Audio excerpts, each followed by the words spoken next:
So this is a picture of the truck that we got stuck in the dirt trying to pull the trailer, that old trailer there, up to dump trash, all the trash that's around the house. Anyway, it got stuck, so we Facebooked our LRE, our Lake Riverside Estate neighbors, and said, is there anybody with a truck that could help us get this unstuck? And someone answered. Thank goodness. That's community.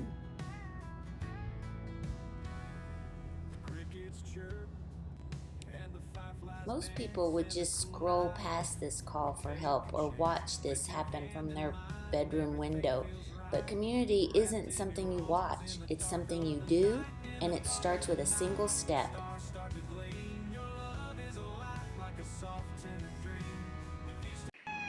It was just a standard lunch break. I usually get about 10 minutes in the morning after meetings, and I just needed to get out, get some fresh air, and clear my head. I've been practicing this idea of intentional community and just being aware of who's in my space. Hello. And making that person the most important person at that moment in time.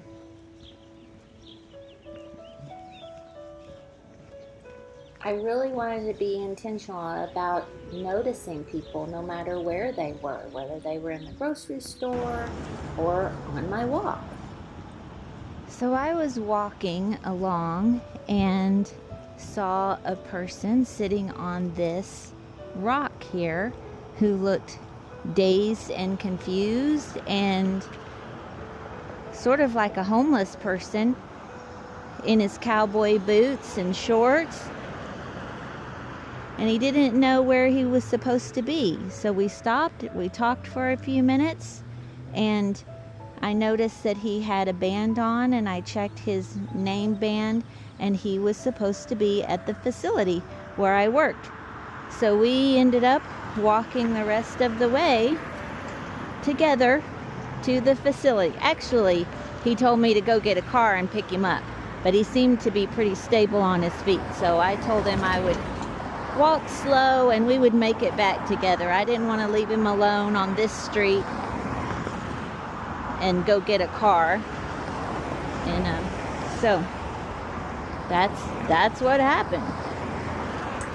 In this instance, that quick stop and saying hello to someone on the street ended up bringing him home and avoided what could have been a horrible disaster. Welcome back, everybody, to the channel. I'm here with Jeff. He lives down the road from us in our community. I met him playing pickleball, and we're talking to Jeff today because he helped us out with our gopher problem. And you'll get to see the gopher problem later on in the video. So I had some questions for him about community and what made you decide to jump in and help us with our gopher problem. Well, I struggle with gophers too.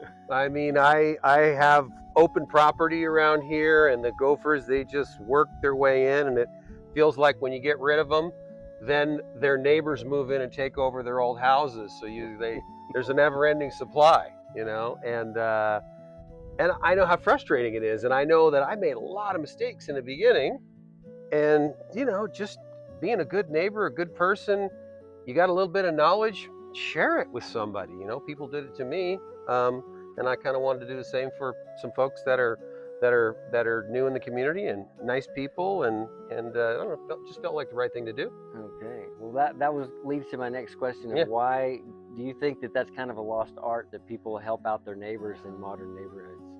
I do, you know, sometimes I'll drive around. Not here so much. Here we're all on, you know, 3 acres or so, and it's a little spaced out. But when I drive through neighborhoods now, in some ways it doesn't feel like it did when I was a kid, when you used to go out and your mom said, "Be home when the street lights come on," you know, or you know, and you could hear her yelling from, "Oh, I got to go home," you know. But you'd be just out and on your own, and you'd know all the neighbors. Oh, that's these people. Oh, there's a mean old man, don't go to that guy's house, but everybody else is cool and they take care of you. Yeah. Out here, I think maybe it still exists, but when I go to neighborhoods where it's more compact, I don't see kids and I don't see people outside quite so much. I'm sure there's still pockets of it, but yeah, I think there's less and less of that going on. And it's sort of like in this community here, I'm like, well, do I want to live in a community where when we drive past each other, we wave? And I said, yeah, I do. So I pretty much wave at everybody. Yeah. They don't always wave back, but I feel like I wanted to Yeah. live in a place where people wave. So I just modeled that behavior, and a lot of people wave. Yeah, lots of people wave. Yeah. We haven't really talked to that many people, though, in the neighborhood. It is still just a lot of waving. But it seems like what you did to help us out was great. And so now I feel like we're not just people that lived in the same HOA. Now we're community. Folks that know each other. Yeah. We know each other. Yeah. So now, Don, I need you to fix my my backhand flick in pickleball. Okay. Backhand. We work on the backhand. Yeah, okay. That's actually the least of my problems. But yeah. So community is great for the soul, but it's also great for the lawn. Once we finished talking, Jeff came over and showed us exactly how to set up a gopher trap. It's one thing to offer help, but it's another to actually come over and be a part of someone else's space. Okay, today we're sitting here with Pastor Matt Nevels, and he is the pastor of Anza Baptist Church here in Anza, California. And on the subject of community being in action, this last Sunday we had a wonderful 50-year celebration of this church being built and all the sacrifices that were made to build this church. And Pastor Nevels has been here for 10 years of those 50. And then we had Pastor Bob Reese, who has been here for 40 years. 40 years. And so it really struck me that was community. And so I wanted to have a conversation with him about the legacy of this church. And then on a personal note, Pastor Matt married our daughter Morgan, and so he's been a part of our family. Grateful, thankful for your family, for you and Dawn. So and for the opportunity to share with you today. Thank you. So one of the questions I had, because a lot of things stood out to me on Sunday whenever we watched a video of all of the sacrifices that were made over the past 5 decades to bring this community together. And so what stood out to you as a sacrifice that still impacts us today? Yeah, no, it's a great question, and just some thoughts before I answer.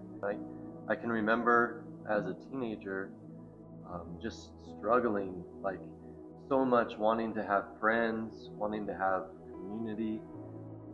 I even went out and bought books like How to Make Friends for Dummies and how to talk and have conversation, because I wanted community so bad, but it was something I struggled with. I believe the Lord has trained me and helped me in that, and through reading the Bible and studying. I was someone who struggled with shyness, and I married my wife, and we would go out to community events or social events, and I'd just be so shy. It makes you look so thoughtful. Well, okay, like I'm smart, right? Yeah. Okay, hey, good, that's good.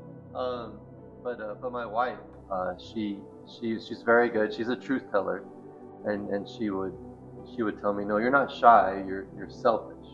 You're selfish. Because it's so important for us, not just for ourselves, but for others. Other people need friendship. Other people need community, and so we need to be intentional and open to go and talk to people. It's not so much that we're shy; it's that we're just thinking of ourselves. We need to bless other people. For someone to think that they're just fine alone, they don't need anyone, and they can just live alone, that's a very sad life. We need each other. We need community, And with we all need, of our scrolling, yeah, people tend to get focused on they feel more alone than they ever have before, I think. I know, it's so sad, and you know, it really is a lie that you're better off alone. You don't need anyone. That's really a lie. And from my faith and belief, God has designed us to be in community, you know, with each other, loving, serving one another, um, building each other up when you need it, and then when you're weak, someone else is building you up. We just constantly But need that. sometimes I don't want to be around other I people. know. Me too, right? It's hard. It takes action, and you know, we don't want to be around others, but we just have to say, you know, I don't want to do this, but I need to do this, and you need to just take show action up. and show up. Even Yeah. when you're at your worst, like sometimes something bad has happened. People are going through divorce, There have been, and that's the time to be on the court, to yes. show up on the court. Is kind of our channel is life on the court. Yes. But that was the impetus for this channel, was that things happen in our lives, and if you can just show up where you need to show up, Yeah. you might have a wonderful discovery. I have seen that so many times where you know, I'm a pastor. I have to show up to church. You know, I've got to come and teach and be here. So I'm obligated, even when I don't want to. So I have that motivation. But there's been times where I've just been so down, so low, and I guess, as you said, kind of at your worst, you know. And I've come and I've been blessed. You know, it happens every time. When I don't want to do it the most, I know I have to tell myself I need to do this.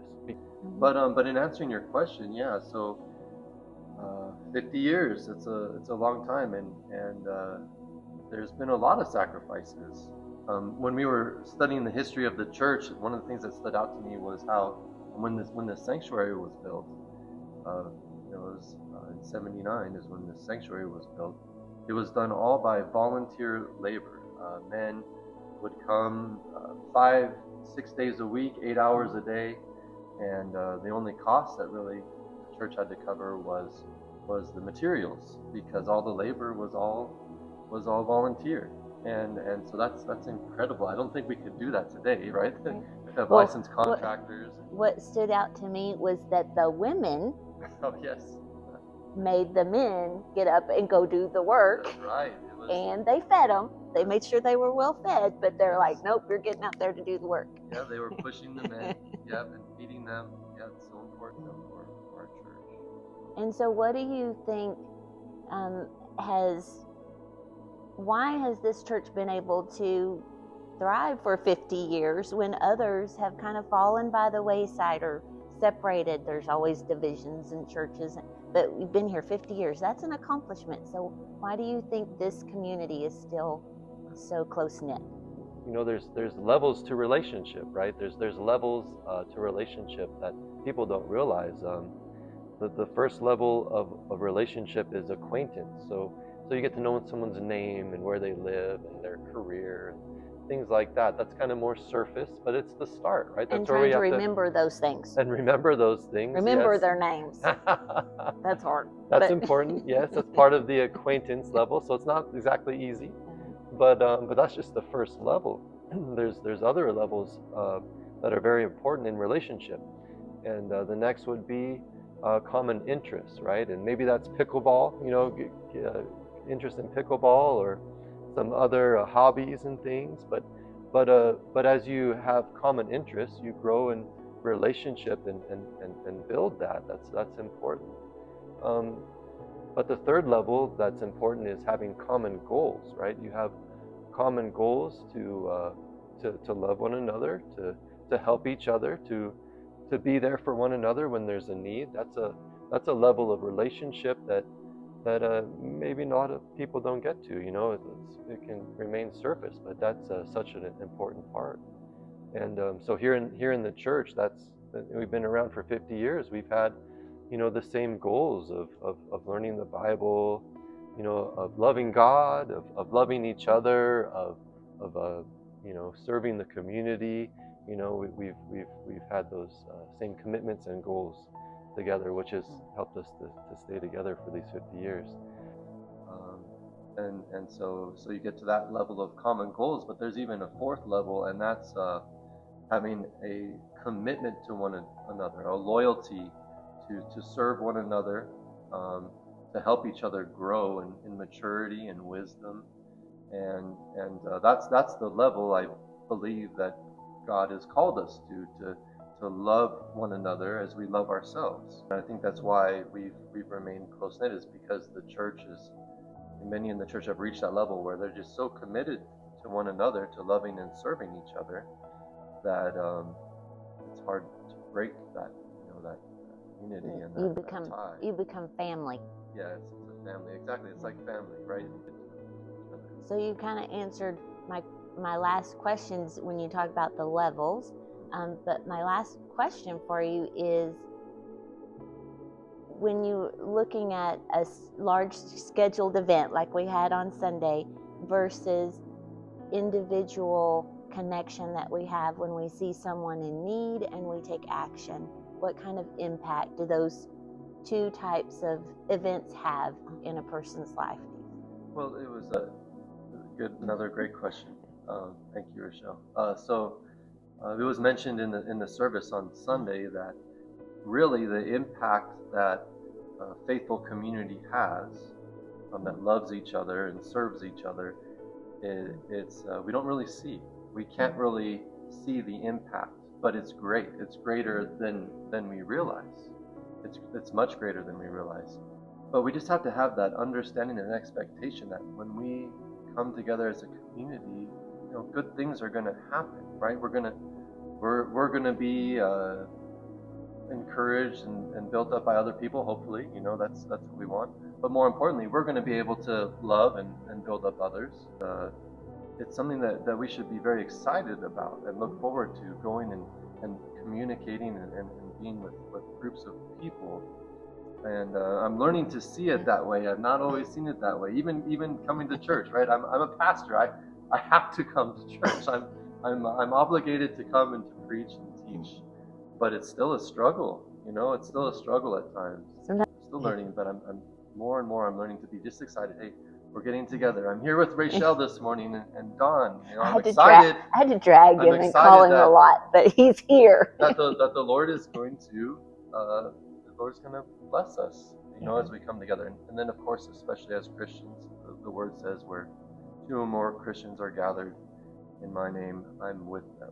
And that's key. Well, I do want to acknowledge you for the small moments that I think you see a need. And even whenever we first came to the community, Pastor Matt and his wife, who invited us over to dinner, and just some of the sharing that we got to have, some of the personal sharing, that still touches my heart.